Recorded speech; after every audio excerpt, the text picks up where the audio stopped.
High and welcome back to my channel.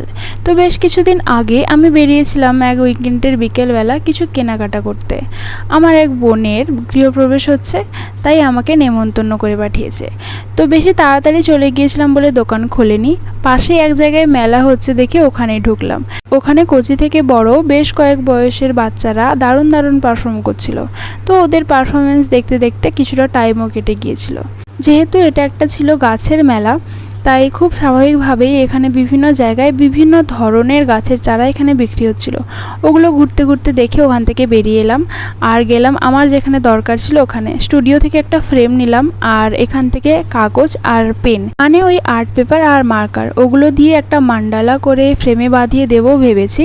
দেখা যাক আউটকামটা কেমন আসে। এবার ছুটির সন্ধ্যেতে বেরিয়ে কোনো কিছু পেটে না দিয়ে চুপচাপ ফিরে আসলে পেট কি সহ্য করতো? তাই নিলাম আমার রিসেন্টলি ফেভারিট ডালপুরি। ডালপুরি কিন্তু এখানে খুব ফেমাস, আর আমি খেয়ে দেখলাম ফেমাস হওয়ার মতো বটে। এরপর ফুচকা ট্রাই করে শেষ পাতে নিয়েছিলাম ক্ষীরের কুলফি, যেটা দারুণ খেতে ছিল। আজকের মতো আসি, বাই।